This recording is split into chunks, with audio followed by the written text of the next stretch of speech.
Hello friends, welcome to our channel Covid study. তো আজকে আমরা লুসেন্ট বায়োলজির 3য় নাম্বার চ্যাপ্টার, যেটি হচ্ছে ক্লাসিফিকেশন অফ অর্গানিজম, তো এটি সম্পর্কে আলোচনা করব।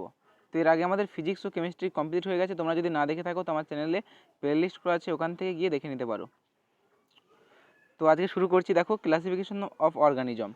তো ব্যাপারগুলো কী দেখো, প্রথমেই বলে রাখি অর্গানিজম ব্যাপারটা কী। দেখো, আমার এখানে লেখা আছে অর্গানিজম মানে হচ্ছে প্রাণী বা উদ্ভিদ। তো বলে রাখি, অর্গানিজম মানে শুধুমাত্র প্রাণী বা উদ্ভিদই নয়, অর্গানিজমের মধ্যে প্রাণী উদ্ভিদ ছাড়াও তোমাদের পড়ছে বিভিন্ন এককোষী জীব বলতে পারো, বিভিন্ন এছাড়া প্রোক্যারিওটিক কোষভিত্তিক জীব, মানে বিভিন্ন যেসব ছত্রাক, সেগুলোও কিন্তু অর্গানিজমের মধ্যে পড়ছে। তো এই যে অর্গানিজমের মধ্যে পড়ছে, তো সেগুলোকে আমরা যে ক্লাসিফিকেশন করি, সেগুলো যে মানে একটা নির্দিষ্ট ক্যাটাগরি যদি ভাগ করি, সেগুলো নিয়েই আমরা এই চ্যাপ্টারে পড়ব। তো এগুলো গুরুত্বপূর্ণ কেন? দেখো, আমরা কিন্তু মানে যে কোনো একটা জিনিসকে ধরো আমরা ইন্ডিভিজুয়ালি পড়তে পারবো না। ধরো এই পৃথিবীতে হাজার হাজার লক্ষ লক্ষ ধরতে গেলে জীব আছে বা বিভিন্ন উদ্ভিদ আছে। ধরো বিভিন্ন উদ্ভিদ আছে, জীব আছে, বিভিন্ন এককোষী ব্যাকটেরিয়া আছে। তাদেরকে আমরা কি ইন্ডিভিজুয়াল পড়তে পারবো? কখনো তাদেরকে ইন্ডিভিজুয়ালি পড়া সম্ভব হবে না। তাই তাদের জন্য একটা নির্দিষ্ট ক্যাটাগরি ওয়াইজ ভাগ ভাগ করা হয়। যে ভাগ করে যে পড়ার একটা সিস্টেম, সেটাকেই আমরা এইভাবে পড়বো। তো তাতে আমাদের সুবিধা হয়। ধরো বিজ্ঞানী ক্যারোলাস লিনিয়াস এই যে সুবিধা করার জন্য তিনি সাধারণত 7টি ভাগে ভাগ করেছিলেন, যেগুলি হচ্ছে ধরো প্রথমে ছিল কিংডম, তারপর হচ্ছে ফাইলেম, তারপর হচ্ছে ক্লাস, তারপর হচ্ছে অর্ডার, তারপর হচ্ছে ফ্যামিলি, তারপর জেনাস, তারপর স্পিসিস। তো এগুলি হচ্ছে বিজ্ঞানী ক্যারোলাস লিনিয়াস এই 7টি ধাপে ভাগ করেছিলেন। তিনি আসলে কি প্রতিটা জীবকে মানে ইন্ডিভিজুয়ালি স্টাডি করা থেকে, ধরো আমাদের মানুষ যেমন পড়ছে, মানুষের বিজ্ঞান সমস্ত নাম হচ্ছে হোমো সেপিয়েন্স, ঠিক আছে, হোমো সেপিয়েন্স। তো এই যে হোমো, তো আমরা যদি সেপিয়েন্সটাকে না বলি, শুধু বলি হোমো, তাহলে হোমো কথাটির মধ্যে কিন্তু অনেক রকম ক্যাটাগরি আসছে, মানে অনেক রকম মানুষের মতনই প্রাণী চলে আসছে হোমোর মানে। শুধু হোমো বললে তোমাদের বুঝে নিতে হবে যে মানুষের মতো অনেক রকম চলে আসছে প্রাণী, কিন্তু যদি পার্টিকুলারলি বলি হোমো সেপিয়েন্স, তাহলে সেখান থেকে মানুষ বোঝাচ্ছে। ঠিক এইভাবে। তাই মানুষ ধরো একটা কোন গোত্রে পড়ছে, তো এগুলো সম্পর্কে পরে জানবো। তো মনে রাখবে, ধরো কোনো কিছু ইন্ডিভিজুয়ালি স্টাডি করা থেকে আমরা সম্ভব নয়, তার জন্য যে সিস্টেমেটিক্যালি স্টাডি করা, সেটার জন্যই আমরা ক্লাসিফিকেশন অফ অর্গানিজম পড়ি। তাহলে দেখো এখানে কি বলা হচ্ছে, আমি যেটা বললাম দেখো সেটাই বলা আছে, there are millions of organism, it is impossible to study each individual separately. প্রত্যেককে দেখো স্টাডি করা সম্ভব নয়। Classification means to categories organism into different groups. তো ক্লাসিফিকেশন মানে হচ্ছে এই অর্গানিজমগুলো ডিফারেন্ট গ্রুপে ভাগ করা। Study of an individual of group gives us idea of rest of the member of the group. তাহলে এখানে কী বলা হচ্ছে দেখো, study of individual of a group, তাহলে একটা গ্রুপে ইন্ডিভিজুয়াল স্টাডি, সেটা করা আমাকে একটা কী পাচ্ছি, একটা আইডিয়া দিচ্ছে। আসলে আমি যেটা বললাম, ধরো এই যে হোমো থেকে আমরা কী পাচ্ছি, একটা আইডিয়া পাচ্ছি, যেটা মানুষ কোন গোত্রের মধ্যে পড়ছে, কোন ফ্যামিলির মধ্যে পড়ছে, এই ধরনের যে আইডিয়াগুলো পাচ্ছি, আসলে সেগুলোই হচ্ছে, এই জন্যই আমাদের ইন্ডিভিজুয়ালি স্টাডি করা বা পড়া। এখানে দেখো, Linnaeus divided all organism into 2 kingdom. এখানে লিনিয়াস কি করছে, মানে সমস্ত অর্গানিজমকে দুটো ভাগে ভাগ করেছে। একটা দেখো লিনিয়াস হচ্ছে দুটো ভাগে ভাগ করেছে। একটা হচ্ছে প্লান্টি বলতে পারো, মানে উদ্ভিদে, আর একটা হচ্ছে তোমার অ্যানিমালিয়া। অ্যানিমালিয়া মানে হচ্ছে প্রাণী পড়ছে, সমস্ত প্রাণী পড়ছে, আর প্লান্টির মধ্যে সমস্ত উদ্ভিদ পড়ছে। তো এই যে প্রাণী বা উদ্ভিদ, এদের প্রতিটার মধ্যে কিন্তু আবার 7টি স্টেপ আছে, যেটা বললাম যে 7টি পর্যায়ে তিনি ভাগ করেছেন। প্রতিটার মধ্যে 7টি পর্যায় আছে। সেই 7টি পর্যায় হচ্ছে কিংডম, ফাইলেম, অর্ডার, এগুলোই এরকম করে 7টি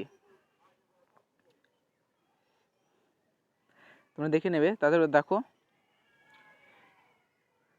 এবং তেনার বিখ্যাত একটা বইয়ের নাম হচ্ছে সিস্টেমা ন্যাচুরি। ক্যারোলাস লিনিয়াসের বিখ্যাত একটা বইয়ের নাম সিস্টেমা ন্যাচুরি। বলছে the foundation of modern classification system was laid in the line of classification system is started by Linnaeus. Therefore, Linnaeus called father of taxonomy. তো ফ্রেন্ডস, এটা মোস্ট ইম্পর্টেন্ট, লিনিয়াসকে বলা হয় ফাদার অফ ট্যাক্সোনমি। দেখো, তিনি যে আমি বললাম যে 7টি ধাপের কথা বলেছেন, ফ্রেন্ডস এটা মোস্ট ইম্পর্টেন্ট। তো তিনি প্রথমেই বলেছিলেন, এইখানে দেখো লেখা আছে, দেখাচ্ছি, ঠিক এই লাইনটার দিকে দেখো তোমরা, the foundation of modern classification system was in the line of classification system started by Linnaeus. তো এই লাইনটায় কী বলা হচ্ছে, এই লাইনটাতে তোমাদের ঠিক এটাকে বলা হচ্ছে যে আমাদের যে মডার্নভাবে যে ক্লাসিফিকেশন করি, প্রথমে কী লিখতেই, প্রথমে আমরা লিখি কিংডম, এটা হচ্ছে প্রথমে কিংডম, তারপর মনে রাখবে এখানে হচ্ছে ফাইলেম, এভাবে লিখতে হয়, এখানে হচ্ছে ফাইলেম লিখতে হয়, তারপর হচ্ছে ধরো ক্লাস, ঠিক এরকম করে একটা সিরির মতো লিখতে হবে ফ্রেন্ডস। এখানে মনে করো ক্লাস লেখা আছে, তারপর হচ্ছে অর্ডার, এখানে হবে অর্ডার, তারপর হবে ফ্যামিলি, তারপর হবে ফ্রেন্ডস জেনাস, তারপর হবে স্পিসিস। ঠিক এইভাবে দেখবে একটা সিরির মতো লিখতে হয়। ঠিক এই সিস্টেমের যে ভাগটার কথা এখানে বই লেখা আছে, এই সিস্টেম ওয়াইজ যে ভাগটা, এটা প্রথম বলছিলেন ক্যারোলাস লিনিয়াস, 7টি ধাপ। তো এবার দেখো, due to disputed position of organism like bacteria, virus, fungi and euglena, there is needed a reconsideration of system of classification. তাহলে আমি কি বললাম আগে আরেকবার বলে দিচ্ছি, দেখো এখান থেকে লাইনটা বুঝতে গেলে আমরা কি বললাম এতক্ষণ, যে ক্যারোলাস লিনিয়াস সমস্ত কিছুকে দুটো ভাগে ভাগ করেছেন বিজ্ঞানী ক্যারোলাস লিনিয়াস, তার সিস্টেমের ন্যাচুরাল বইয়ে দুটো ভাগে ভাগ করেছে। কী কী সে দুটো হচ্ছে, একটা হচ্ছে প্লান্টি নিয়ে আর একটা হচ্ছে অ্যানিমালিয়া নিয়ে, মানে একটা হচ্ছে উদ্ভিদ জগৎ, একটা হচ্ছে প্রাণী জগৎ। কিন্তু এই যে উদ্ভিদ জগৎ আর প্রাণী জগৎ ছাড়াও যেসব পড়ছে, যেমন বিভিন্ন ব্যাকটেরিয়া পড়ছে, বিভিন্ন ব্যাকটেরিয়া বলতে পারো, প্রোটোজোয়া পড়তে পারো, তারপর ফাঙ্গি পড়ছে, এগুলো তো আমরা উদ্ভিদ জগতের মধ্যেও ধরি না, প্রাণী জগতের মধ্যেও ধরি না। তাই এগুলোকে আমরা কার মধ্যে ফেলবো, এগুলো তো নির্দিষ্ট ক্যারোলাস লিনিয়াসের সাহায্যে আমরা ভাগ করতে পারছি না, তাই এগুলো ভাগ করার প্রয়োজন হচ্ছে। তো এই ভাগ করার জন্য আমাদের একটা নতুনভাবে ক্লাসিফিকেশনের দরকার। দেখো, is needed a reconsideration of system of classification, এই জন্য একটা নতুন ধরনের আমাদের কি সিস্টেমের প্রয়োজন হচ্ছে। তো সেই সিস্টেমটা কে করেন, সেই সিস্টেমটা হচ্ছে 5 কিংডম ক্লাসিফিকেশন বলি আমরা, সেটাকে বলি 5 কিংডম ক্লাসিফিকেশন, যেটা করেছিলেন বিজ্ঞানী হুইটেকার। তো দেখো এর পরে তোমরা পড়তে পাবে the book Genera Plantarum was written by Bentham and Hooker. তো ফ্রেন্ডস এই বইটার নাম মনে রাখবে এবং এর রাইটারদের নামটাগুলো মনে রাখবে। তো এবার নেক্সট দেখো 5 কিংডম ক্লাসিফিকেশন, অর্থাৎ যে কিংডম বা রাজ্যের সেটাকে যে 5টি ভাগে ভাগ, সেটাকে আমরা দেখব। এটা কোন বিজ্ঞানী করেছিলেন, বিজ্ঞানী হুইটেকার, নামটা মনে রাখবে R.H. Whittaker. 5 kingdom classification was proposed in 1969 by R.H.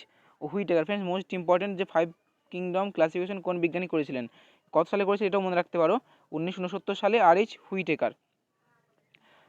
The criteria of classifying organism into 5 kingdoms are complexity of cell structure, complexity of body organism, তারপর দেখো mode of nutrition, lifestyle and phylogenetic relationship. তো এখানে কী বলা হচ্ছে দেখো, এই যে দ্য ক্রাইটেরিয়া অফ ক্লাসিফাইং অর্গানিজম, আমরা যে কোন ভিত্তিতে আমরা অর্গানিজমকে ক্লাসিফাইং করব, সেই কোন ভিত্তিতে কি, তাদের যে সেলের স্ট্রাকচার, তাদের যে জটিলতা, মানে কোষগুলোর জটিলতা। ধরো যেসব বিভিন্ন এককোষী জীব আছে, যেমন তুমি বলো অ্যামিবার কি একটা কোষ মাত্র গঠিত, ঠিক এরকম খুবই সোজা।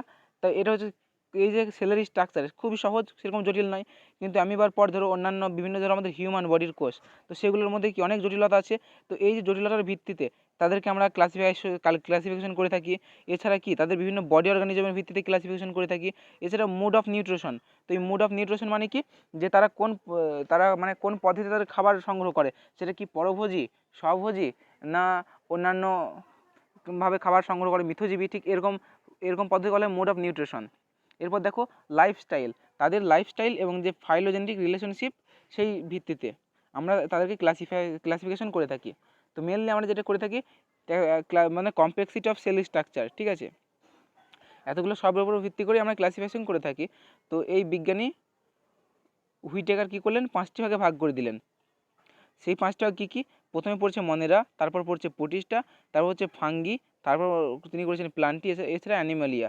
তো ফ্রেন্ডস মনেরা, প্রোটিস্টা, ফাঙ্গি মানে হচ্ছে ছত্রাক, বাংলায় বলা হয় ছত্রাক। আর এই প্লান্টিয়ার অ্যানিমেলিয়াটা তো ক্যারোলাস লিনিয়াসই করেছিলেন, প্লান্টিয়ার অ্যানিমেলিয়া। এটাকে আবার পরবর্তীতে তিনি 7টি ভাগে ভাগ করেছিলেন, বললাম প্লান্টিয়ার অ্যানিমেলিয়াকে, সিস্টেম ন্যাচুরাল বইয়ে।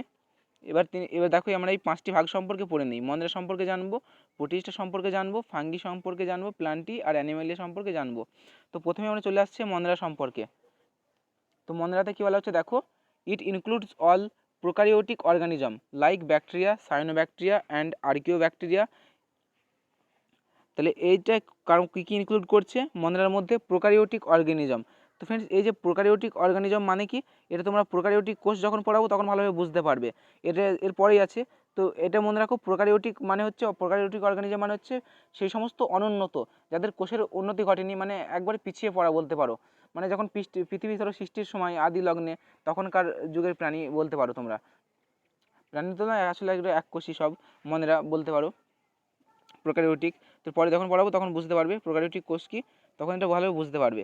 দেখো তার মধ্যে কী কী পড়ছে দেখো, মনেরার মধ্যে ব্যাকটেরিয়া পড়ছে, সায়ানোব্যাকটেরিয়া পড়ছে, আর্কিও ব্যাকটেরিয়া। এছাড়াও কী পড়ছে দেখো, এছাড়াও দেখো filamentous bacteria also come under this kingdom. এছাড়া ফ্লামেন্টাস এই ব্যাকটেরিয়াটাও এই মনেরার মধ্যে পড়ছে। এবার দেখো all organism of this kingdom are microscopic. তো প্রতিটা অবভিয়াসলি যদি এককোষী হয়, প্রোক্যারিওটিক কোষ প্রকৃতির হয়, তাহলে তাদের তো মাইক্রোস্কোপিক হতেই হবে। এরপরে দেখো নেক্সট হচ্ছে প্রোটিস্টা। প্রোটিস্টা দেখো this kingdom includes unicellular from usually found in aquatic habits.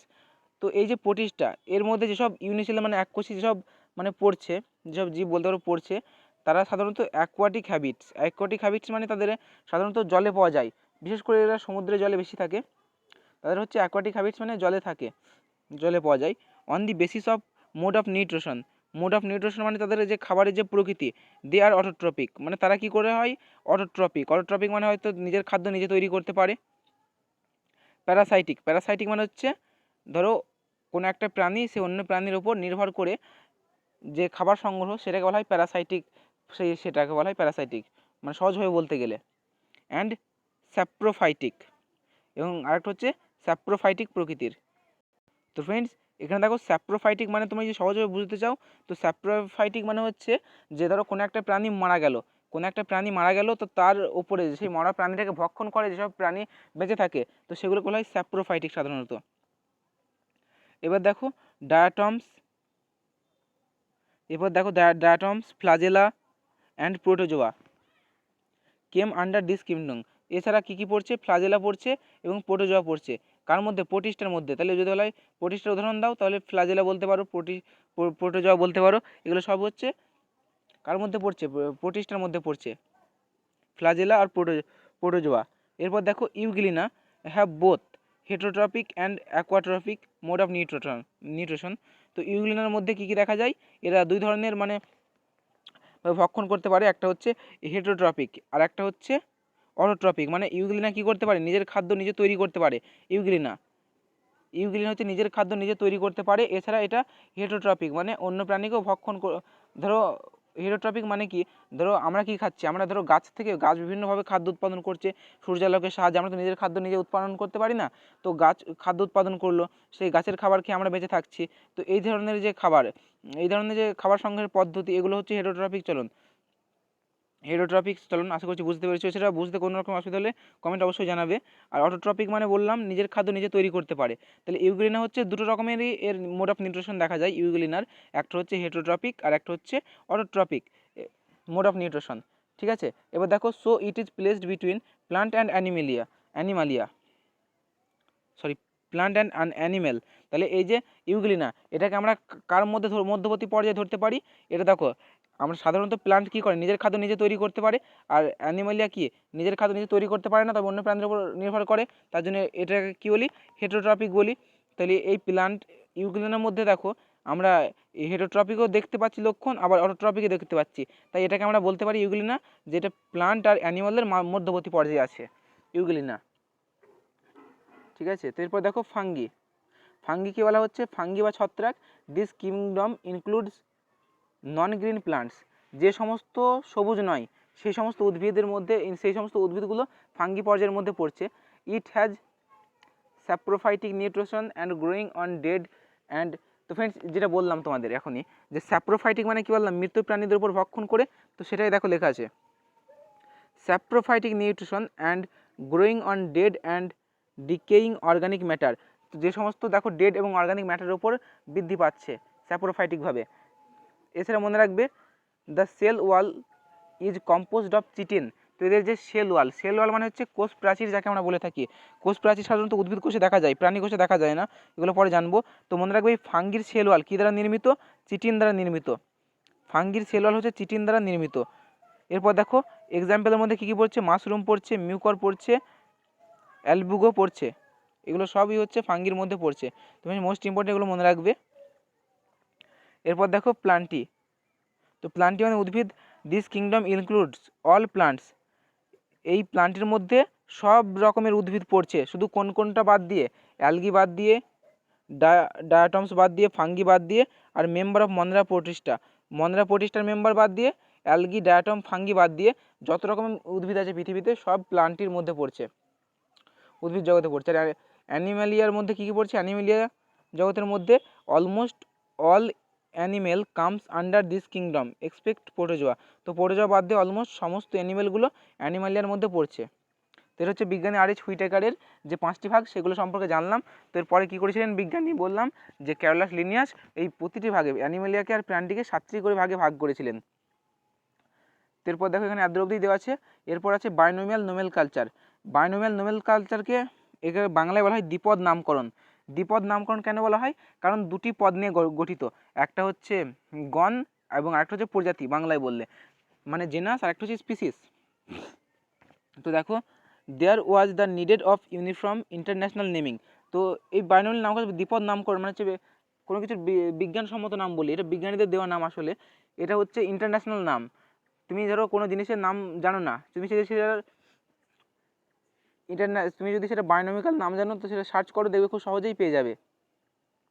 আসলে এটা ইন্টারন্যাশনাল নাম, সব জায়গায় একটাই নাম প্রচলিত কোনো জিনিসের। There was needed of uniform international naming of organism in biology. Every organism is represented by two proper name. The first name is genus and always started. দেখো আমি এটা সহজে বুঝিয়ে দিচ্ছি কী বলা হচ্ছে এখানে। বাইনোমিয়াল নামকরণ বা দ্বিপদ নামকরণ সাধারণত দুটো জিনিস নিয়ে গঠিত, একটা হচ্ছে জেনাস আর একটা হচ্ছে স্পিসিস। ধরো মানুষের বিজ্ঞানসম্মত নাম কী বলা হয়? Homo sapiens. তো কীভাবে লিখবে? হোমো সেপিয়েন্স, সেটা হচ্ছে HOMO, হোমো সেপিয়েন্স, ঠিক এভাবে লিখবে হোমো সেপিয়েন্স। হোমো সেপিয়েন্স ধরো আমরা লিখলাম এখানে, প্রথমটা হোমো, পরেরটা সেপিয়েন্স। তো কীভাবে লিখলাম?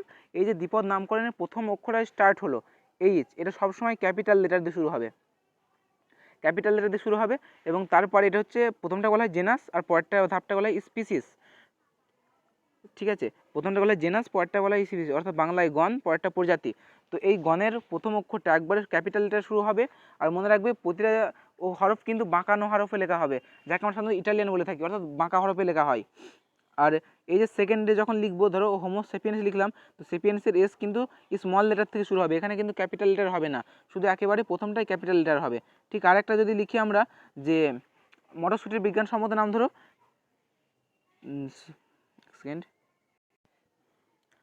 মটরশুটির নাম বিজ্ঞানসম্মত নাম হচ্ছে পিজাম স্যাটিভাম। তাহলে পিজাম স্যাটিভাম কী করে লিখবো? প্রথমে পিটা ক্যাপিটাল লিখবো,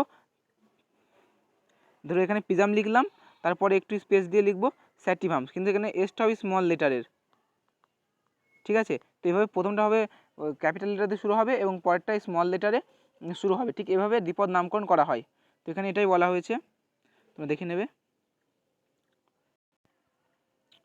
এরপর দেখো basic unit of classification is species, মানে সব থেকে ছোটোটা হচ্ছে স্পিসিস পড়ছে, যেটা আমি 7 পর্যায়ে ভাগ করেছি সেখানেই বলেছি স্পিসিস পড়ছে। সবচেয়ে বড়কে পড়ছে, হাইস্ট পড়ছে কিংডম, ঠিক আছে, তারপর পড়ছে একবার শেষে পড়ছে species. Highest unit of classification is kingdom, আর একবারে মানে শেষে পড়ছে স্পিসিস। এরপর দেখো Carolus Linnaeus is father of taxonomy. তো ফাদার অফ ট্যাক্সোনমি বলা হয় ক্যারোলাস লিনিয়াসকে। তো ফ্রেন্ডস এই যে ট্যাক্সোনমিকে যদি বাংলায় বলা হয়, বাংলায় ট্যাক্সোনমিকে বলা হয় বিন্যাস বিধি। এবার মনে রাখবে বিন্যাস বিধি বলা হয় ট্যাক্সোনমিকে। এবার দেখো scientific name of sub organism. দেখো এবার দেখো কিছু বিজ্ঞানসম্মত নাম, মোস্ট ইম্পর্টেন্ট ফ্রেন্ডস, প্রতিটা জিনিসেরই মনে রাখবে সায়েন্টিফিক নেম।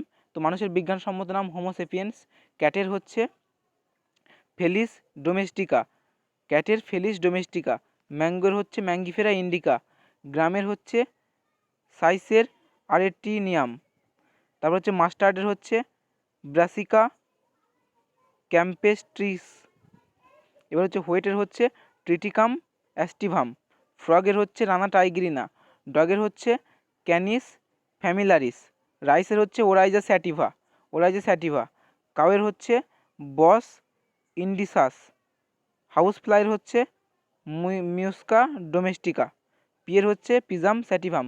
তো ফ্রেন্ডস এই যে সায়েন্টিফিক নেমগুলো আছে, প্রতিটা তোমরা ভালোভাবে মনে রাখবে, ঠিক আছে, মনে করে নেবে। তুমি এছাড়া বলে রাখি, তোমরা যদি ভিডিওটি ভালো লাগে অবশ্যই লাইক করবে। ধন্যবাদ।